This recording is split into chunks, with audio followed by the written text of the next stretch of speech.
Endurance Junkie Podcast, episode 61.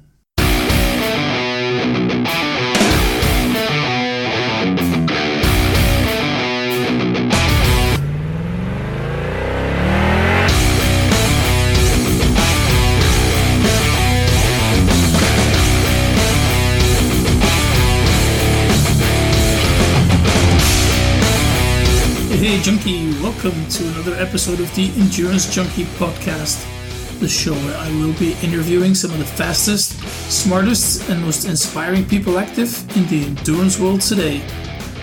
Ian Corless is a photographer and writer who travels the world capturing stories from some of the most iconic ultra-running races on the planet. And in addition, Ian is also the host of Talk Ultra, probably the most influential podcast about ultra-running.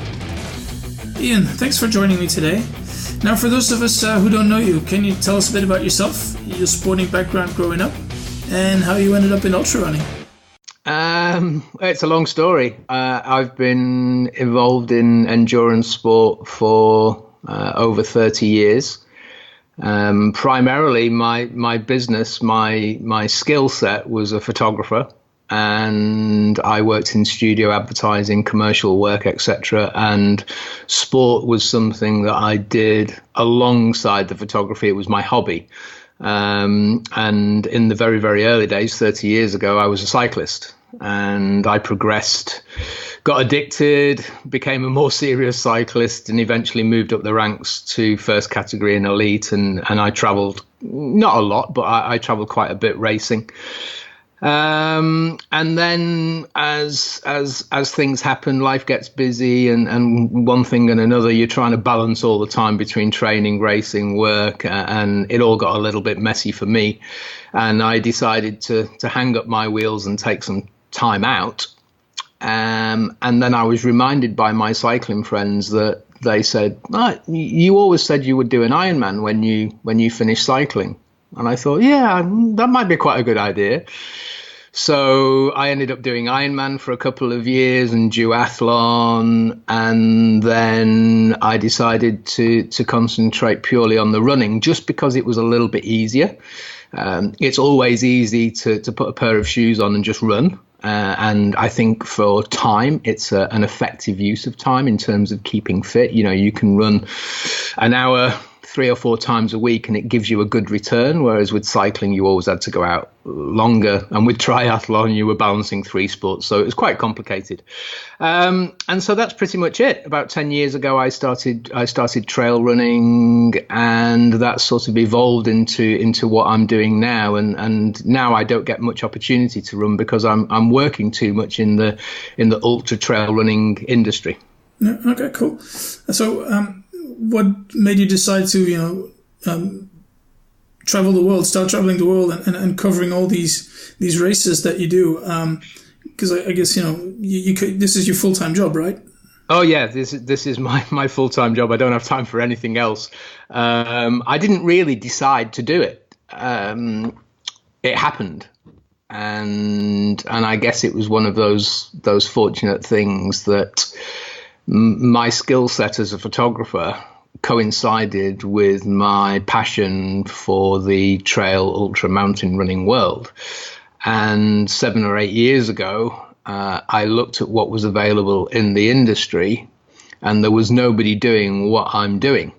So I took a punt, took a risk, changed the way that I worked, changed the way that I did things, and created basically the job that I now do.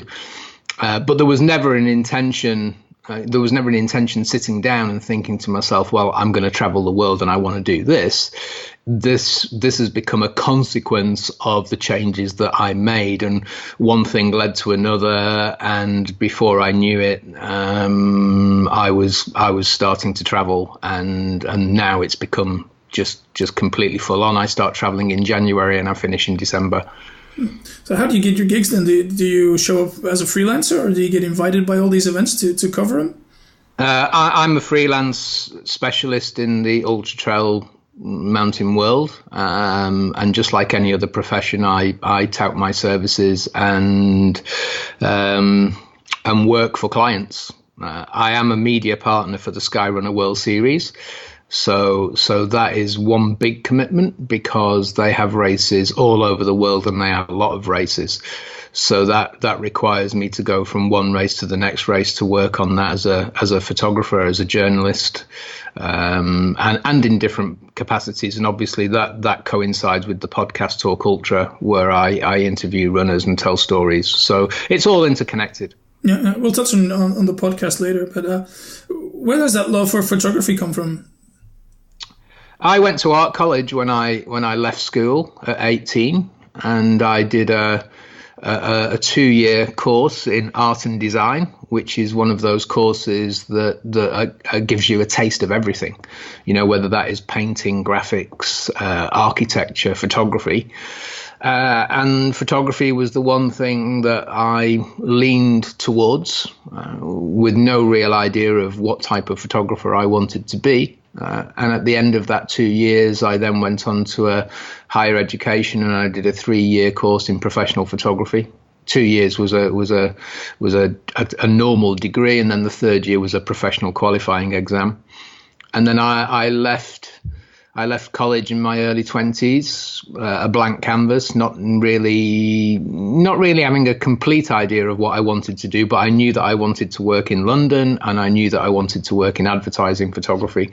So that's what I did. I went straight to London. I worked as an assistant in the early stages, because that's the standard process that you do to sort of learn the ropes and learn the client base and learn how the industry works. And then I went freelance, and I was working in London for many years before I moved out of London and moved back further north in the UK. And I then worked in a couple of different studios, but all the time I was doing commercial photography, whether that is room sets, furniture, models, cars, a whole variety of different things, which is a great skill set, because it means that you have to become a very all-rounded photographer. And at the time of doing that, my escape was cycling, and that created the passion for sport.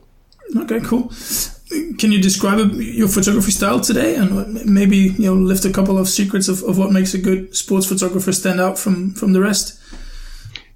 I think that's always quite a difficult thing for a photographer to ask, because we do the type of shooting that we do, which is, you don't actually overly think about it. It is the way that you shoot. And I know that my photographic style is very different to my peers. I use very shallow focus. I like to create a sense of depth in my photographs. I think the arena in which the runners that I photograph participate is very, very important. So very often I'll do very, very wide shots with a very small runner to show the scale of the arena that they're participating in. But then, as an opposite, there is a complete contrast in that I will focus in on the pain or the detail of the action. So that might be close-ups of faces, close-ups of hands, feet, whatever it may be. As for the secrets, you've got to be fit to do what I do. More often than not, I'm covering a great amount of distance on foot with a lot of climbing. This last weekend, I was in Spain working on a mountain race, and I covered 30 kilometers on foot with 2,000 meters of vertical gain and 2,000 meters of vertical descent. So I might not race anymore, but I sort of get a fix by doing the actual race coverage, which keeps me very, very happy. Yeah. What gear do you carry around then if you have to travel these distances? Well, I used to be a Canon photographer. I was using, for those who are interested, Canon 5D, which is a standard sports photographer's camera. It's not super fast, and it's not very, very heavy like the top of the range Canon. If you're trying to lug one of those cameras around, you're carrying so much weight that it becomes just a real hindrance. And plus, you don't need that ridiculous speed that the top of the range Canons have. The 5D would give you anything between 5 and 7 frames per second, which is for running photography perfectly adequate. But 2 Canon cameras with a whole set of lenses is still quite a heavy amount of kit, but I worked around that and I customized my kit for a particular race. So I very rarely carry a large camera bag because there's no need. You just need to decide what type of lenses you're going to use for that particular shoot and then just carry those lenses. But earlier this year, or should I say last year, I started to use Sony cameras alongside the Canon. And this year I made the switch completely to Sony. They released a new camera called the Sony A9, which is a groundbreaking camera in terms of sports photography. It's smaller, it's lighter, it's faster. The quality is incredible. And so I did a complete change earlier this year. I sold all my Canon equipment and I've switched to Sony. And now I'm a Sony Pro. And I use 2 Sony A9s and a Sony A7R2 with a set of lenses that go with it. So yeah, and that move has been absolutely fantastic. The difference in weight in carrying equipment has been substantial.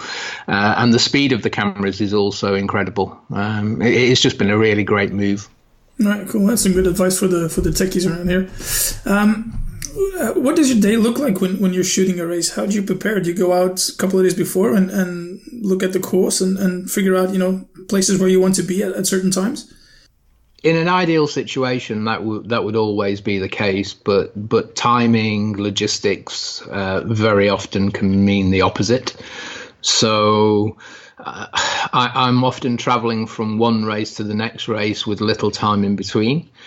So I can land maybe 2 days before a race, but very often 1 day before a race. And if I've been to the race before, then that's not really a problem. I'll know the course, I'll know the best places, I'll know how to plan.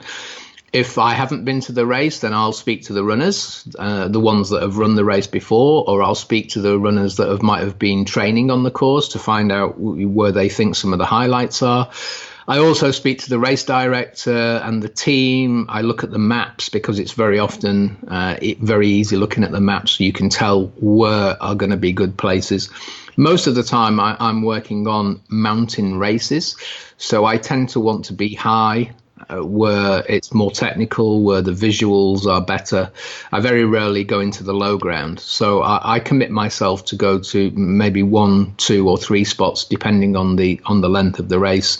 And some races are really, really good in terms of the logistics that they have. They might give me a driver who knows the course, which means I don't have to worry about it and I can tell them where I want to go.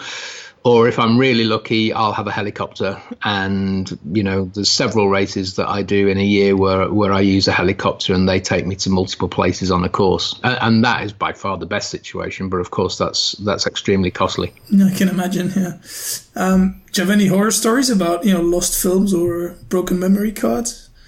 No, not really. I mean, touch wood, and thank goodness for that. But modern cameras these days are quite clever. So the Sony cameras that I use take 2 memory cards. So you would be very, very unfortunate to have both memory cards fail. You might have one memory card fail, which means that I have a backup. So that covers that option.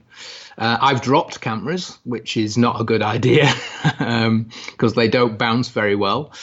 I had all my camera equipment stolen in Barcelona a couple of years ago, which was disastrous. My laptop, my hard drives, all my camera equipment was stolen. So that was a pretty traumatic time for a photographer. But I guess the most dramatic story I've got was when I got very closely came to death. I was in Transvulcania, which is on the island of La Palma, and it's a beautiful, iconic race. It's a race that I've been going to since 2012, and it starts very, very early in the morning, around about 5 a.m. on the coast at a lighthouse. And the course is very, very difficult to get around. You've got to move around quite quickly, and often you can only get to one or two places before you get to the finish line. And I'd left the lighthouse after photographing the start, and I was going along the coastal road. And then something happened on the car. I lost the steering, and I nearly went over the edge of the cliff, and I hit a very, very large rock, which I think probably was designed to stop cars going over the edge. But I completely made a mess of this car, but I got out unscathed. But that was a close one. I don't want to repeat that one. No, certainly not. And you were able to take pictures after all? Yeah, well, funnily enough, as what happens when you're doing a job and you're being professional is I got out of the car and didn't even think about the car. I was more about thinking about, damn, I need to be on the course and photographing the runners. And I saw one of the official cars because they have stickers on the side, and my car had stickers on the side. So they'd stopped to see if I was okay. And I said, yeah, I am. I'm fine, but the car's a complete mess. I said, can you give me a lift? And they said, yeah, of course. So when the police arrived, I wasn't able to communicate with the police, but my driver communicated with the police, and basically, he said, look, here's his passport. And they said, oh, no, it's okay. We don't need his passport, but can he move the car? And the car was hanging over the cliff with the two front wheels hanging over the edge. And I said, well, how am I going to move it? It's not even on the ground. And so they said, well, get in and try. And at this point, I was having a complete sense of humour failure, because I thought you only had to look at the car to realise this was not going to happen. But I did it to keep the police happy, and they said, no. I said, it's not going to move. So my driver just said to them, is it okay if he goes then? And they said, yeah, we'll sort it. So I left, leaving this car, which was a complete mess, on the side of the road. And then I never heard anything else. Oh, you didn't even have to cover the expenses, or? No, I mean, I never heard anything else, and it was so funny. It was about 5 days later when I was leaving La Palma, and I got to the airport, and I had this awful feeling that when I handed over my passport, I was going to be arrested. But I mean, I think the thing was it was an official car which was part of the race, and I think I had spoken to the race organisation and explained to them what had happened, and I basically think that they had liaised with the car company and smoothed it all over and eradicated any problems for me. But yeah, that was, it's a funny story looking back, but it wasn't funny at the time. It really wasn't. Yeah, I don't know if you have any idea about the number of shots that you've taken in these last couple of years, but I'm sure there are a few that stand out for yourself. Can you tell us a bit about the ones that you're most proud of? Yeah, I think the thing is with a photographer, the photographs that stand out for me as an individual are maybe not necessarily the most popular photographs. I know with my Instagram feed that I can post a photograph that I absolutely love from a photographic perspective, but it may get less likes because the audience that view it don't have that same connection. Whereas if I post a photograph of Kilian Jornet, even if it's a really bad photograph, not that I would, but because it's Kilian, it will always get a lot of likes. So I have a book out at the moment called Running Beyond, and the front cover of that is Kilian Jornet running in front of the Matterhorn. And that photograph was taken just the day after he'd set the FKT to the summit of the Matterhorn. So that's one photograph that really sticks out, and I think it's a photograph that gets connected with me all the time. There's a photograph that I took earlier this year in Italy in a mountain race called Livigno.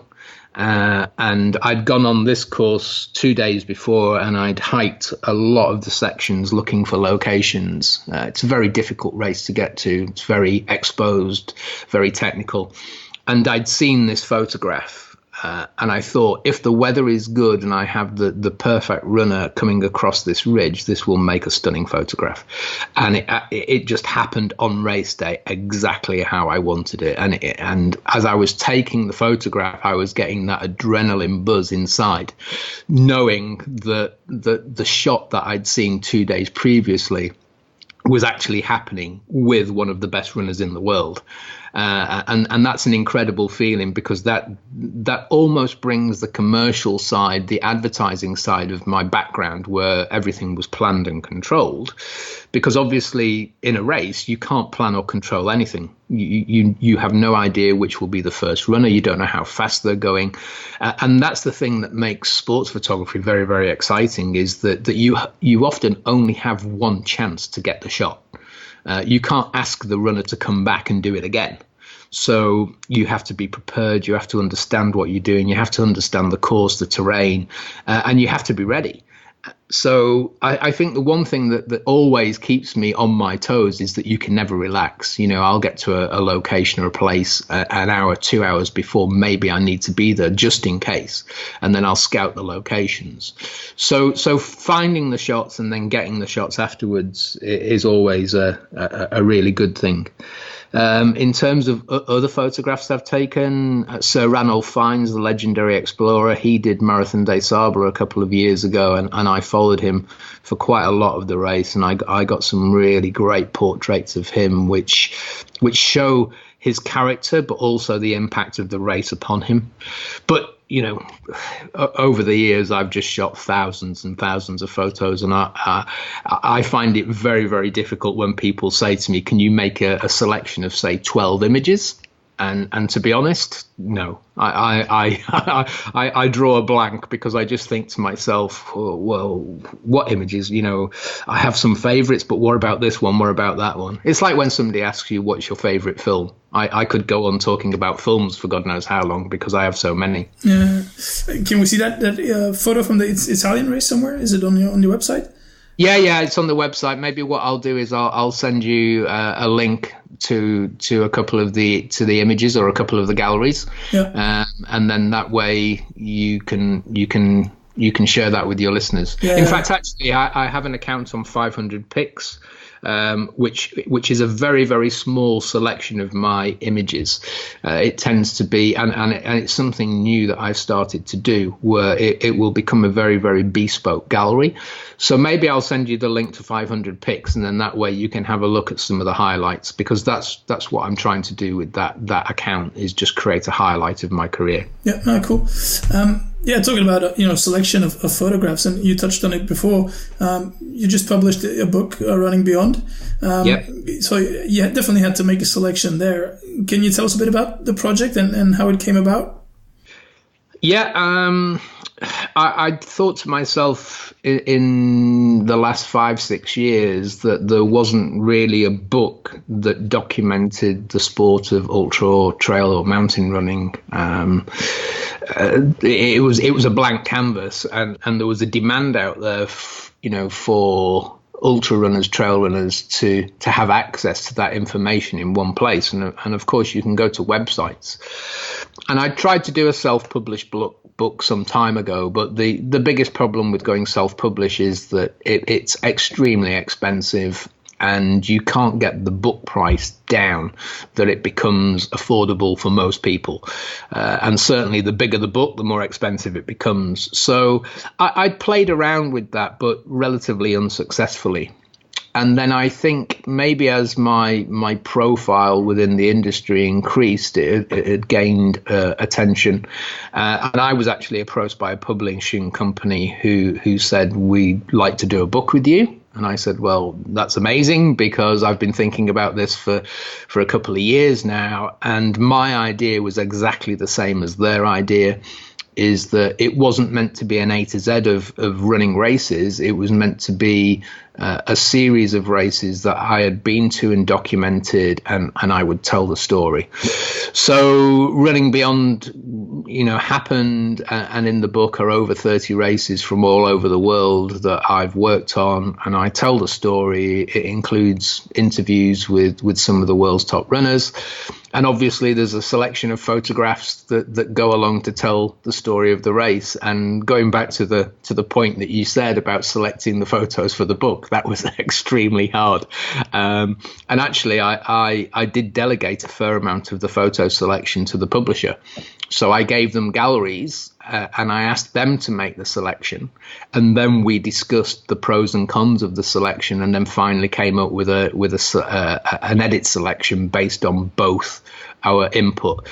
Because I found that often when I go to a race, I might shoot or might select 100 to 200 images. Now, of course, a lot of those images tell the story of the race and are not great photographs that you maybe want to put in a book. But sometimes that's what you need. You need to actually tell the story of the race. So having a third party and a fourth party to look at the images in the context of the story that we were trying to tell was invaluable. And I think in on the whole, at the end, when we put the book together, we had a really, really good selection. Of course, I've gone back and looked at the book and I thought, why didn't I put that image in, or why did I choose that image and not this image? But that was always going to be the case. I think in general, the feedback that I've had from everybody that's bought it has been extremely positive, and that's been great. It's a great thing to have, and it's a great vehicle as a support of the work that I do. Yeah, and you only continue to shooting, so I guess there will be a second book maybe in years to come. And it's also nice to have a foreword by Killian on it, right? Yep, yeah. Killian wrote the foreword. I first met Killian in 2012. And of course, I see him on a regular basis as I travel the world and he travels the world, and we go to the same races. I also work on his own race in Tromsø in Norway, the race that he is a co-race director with Emily Forsberg. So I get to spend time with him there. And, if you're going to write a book about trail and mountain running, I think it makes sense that you have arguably the best person in the world, if they're available, to write the foreword for you. So I asked him and he very kindly said yes. And yeah, it's a real testament to, I guess, the work that I do to have Killian write that forward. It's a great honor for him to be involved. Yeah. That brings us to the podcast. I'll be picking your brain off air as well about, all the things that have to do with it on a technical basis. But can you maybe start off by giving us some statistics to start? How many episodes have you did and how many downloads do you get per episode, stuff like that? Okay, so episode 143 came out just last week. My show is every 2 weeks and it's a long show. So when I decided to do the podcast way back in 2011, I had a look at what was available, and the standard format was one interview that lasted somewhere between 30 and 40 minutes. And there was quite a few of those podcasts around, even though in 2011 it was still, I think, relatively early years for podcasts. I mean, they've grown and increased phenomenally since then. But there wasn't really, maybe other than ultrarunning podcasts, there wasn't really much choice. And I thought, well, if I'm going to do this and something already exists, I need to do something that's very, very different. And I came up with the idea of doing a podcast that is typically like 3 hours long or even longer. And I was told by all my friends and my peers that I was crazy, that was just a really, really stupid idea, because who would want to listen to a podcast that lasted that long? But my idea was that I was primarily dealing to an ultra running audience, and they would listen to the podcast when they went out for a run. And if you're an ultra runner, a 3 hour run or 4 hour run is probably something that you do every week. It's probably quite standard, yeah. Exactly. So, and I think that was basically what happened. I've, over the years, I've just had this constant feedback from people. I listen to your podcast on my run. Some people listen to it on their commute, if they've got a long drive, or if they go on a plane, they know they're going on a plane. They might save up 2 podcasts or 3 podcasts and just listen to the podcast on a plane. So I definitely had a USP with a really, really long show. And hence it being every 2 weeks, because it takes a long time to put together in context of my travel and my journeys and my work commitments. So I even find it quite difficult now to to find the time to do the interviews, to do the editing, to get it all sorted in combination with my work.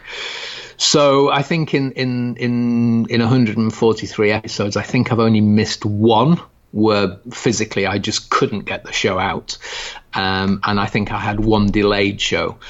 So yeah, I mean, it's been a labor of love, but it's also been a fantastic vehicle. In terms of downloads, I get somewhere in the region of around about 40,000 a month. Yeah, okay, that's nice stats. And it certainly helps, that you're traveling the world and seeing these top runners at the races. So I guess it's quite easy for you to get guests on. Yeah, I mean, the thing is that I am known within the ultra trail and mountain world. So if I don't know a runner personally, and to be honest, I know most of them now via email or via races, and I see them at races. So I've never had a runner refuse an interview, which is a testament to the sport. I think the ethos of the sport. But also, if I don't know a runner, if I contact them and tell them, who I am, what the podcast is, invariably they will have heard of it, or they will know somebody who's been on it or knows me. And so it's been very, very easy to gain those interviews. The only difficulty is actually finding the time to do those interviews sometimes, finding the runner to be available, finding me being available, and then the combination of time zone, that creates a whole level of difficulty. Early on, I used to do quite a few interviews at the races. It was easy because I could interview a runner before a race or after a race. But I've found that as the years have passed, my time and my commitment at races has increased. And the requirement for me to hit deadlines and get images out and write reports has increased, which means that my availability post-race to have a chat with an interview, other than a quick chat, is diminished. So now most of my interviews are done via Skype. And I either have a mobile recording studio or I have my studio at home. No, I can definitely relate to, how surprisingly easy it is to contact these people. And I mean, you're dealing with ultra runners. I'm dealing with people all over the industry, the endurance industry. So triathletes and runners and mountain bikers, and everybody is freely available and willing to come on the show. But it's just, always a hassle to schedule the actual interview and with the time zones and stuff like that. But yeah, it's an amazing feeling to be able to talk to these people, and some of them are really world-class athletes, but that they definitely make time for you and come on these podcasts. Yeah, it's just really amazing. Yeah, I mean, I think the one thing that's great about ultra running, mountain running, trail running, is that you stand on the same start line as the elites, the best in the world. And there is that interaction. And I always draw the comparison is that if I did a football podcast, I'm not so sure that I'd be able to email Messi or, somebody else of that stature and just say, are you free on Wednesday for an interview? You'd have to be going through a manager, a PR, and then it probably still wouldn't happen. So, yeah, I'm glad I like mountain trail running and not football. Yeah, that's the same in triathlon, though. People are still toying up with the pros, and people will definitely be available. Cycling, that's another story. I tried to get some professional cyclists on, but that's a different league, I guess. Yeah, very difficult. Yeah. All right. What do you see as your biggest accomplishment in your career so far, and what's your biggest regret? Oh, wow. It's the last one. It's the last big one to finish off. Maybe that's the question that I should have looked at in advance so that I could have prepared an answer. My biggest achievement, I think probably just surviving. I look back at my life and I hope a lot of people can relate to this, is that I've had some real highs and some real lows, and I've had a lot of failures. And I think my biggest achievement is my tenacity and my willingness never to give in and to pick myself up and carry on and give it a go and take a risk. And I think if there was one bit of advice I could give to people out there is dreams are meant to be realized, and some dreams you'll fail at, but you always have to keep dreaming. And I now get a lot of people telling me I have the dream job, and I do. I personally feel as though I have the dream job, but I had to dream that job, and that job had to become a reality. And yeah, there was a fair amount of luck on the way. But if you're in a rut, working in an office or doing something that you don't want to do, you only get one shot at life. And, I'm glad that I can get to an age in the future and look back and say, well, at least I gave it a shot, and at least I did this. And I'm happy that I can get to that point and not have that regret. So I think that's probably my biggest achievement. And in terms of what's my biggest regret, I don't know. I think I've made decisions in my life that have maybe pushed important people to one side, not intentionally, but through a drive to achieve, and I've not been considerate enough of some of the people that mean really important things to me, and that is a definite regret. And unfortunately, it's only hindsight that enables you to see that. So I hope moving forward I can maybe make some personal changes that allows me to be more considerate of those around me. Yeah. I hope that answers the question. Yeah, it definitely does. Just coming back to that, you have your dream job, your dream career. Does that sort of bring an extra pressure on yourself, saying like, I can't screw this up because it's my dream job. What do I do if this goes wrong? I mean, you're absolutely right. But I think in most scenarios, if you're professional about what you do, that applies to every job. Whether you're working in a bank or doing whatever, building a building. You don't want to build a building wrong because the building could collapse. If you're working in a bank, you don't want to get the numbers wrong because it could mean that you lose the bank £1 million or whatever. So I think job pressure is something that you take on as part of the role that you do. But I alluded to it earlier in the show that, if I have climbed a mountain and it's taken me 3 hours to climb that mountain, and then I'm waiting and Kylian Jornet is running towards me, I only have one opportunity to take that photograph. And if I don't get it, then I don't get it. I don't get the opportunity to shout Kylian back and say, can you do that again? So yes, there is this huge pressure every time I go to a race to come away with the shots that tell the story of the race, that advertise the race, that make people want to go to that race. But that's the job, and actually that's the bit that makes it exciting, is that there is that adrenaline rush, there is that pressure to achieve and come away, and there's an immense satisfaction at the end of a race when you go, yeah, I got that shot, I got this shot, I got that shot, and touch wood, there's definitely times I've come away with a race and I've felt a little bit disappointed, thinking that I could have done better here or I could have done better there, but I've never screwed up. So long may that continue. Yeah, all right. Well, that's about all the time we have for today. And how can people get in touch with you? My website, iancorless.com. There's plenty of links on there that will direct people into different avenues. There's also a link on there for Talk Ultra Podcast. And there's a link on there to my photographic galleries. But iancorless.com is the best place to go to. All right. Feel free to give some love to sponsors or partners that you may have.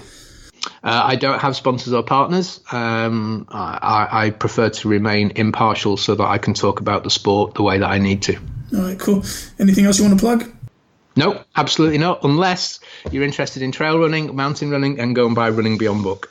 All right, good stuff. I'll definitely put all the links in the show notes page so people can check it out. Thanks so much for your time, Ian. Much appreciated. Awesome, Peter. Thank you so much for the interest, and I hope the audience enjoy the show. All right, Junkies, thanks for listening to this episode with Ian Corless. Now, do make sure you check out his book, because it's a real beauty, and also check out his podcast if you want to stay on top of everything ultra running. Now, if you like what you've just heard and you don't want to miss any future episodes, head over to iTunes or Stitcher and subscribe to the show. Now, there's two ways to do that. You can search Endurance Junkie Podcast on Google, or you can head over to the podcast website called junkiepodcast.com, and you will find the correct links there as well. And while you're at it, and if you have some spare time, please leave me a review and a rating. That would really help grow the show and would be much appreciated. Now, there's a contact section on the website as well, so if you have ideas for improvement or possible future guests, drop me an email. I would love to hear from you guys. Thanks again for listening, and I'll hope you'll join me next time. Cheers.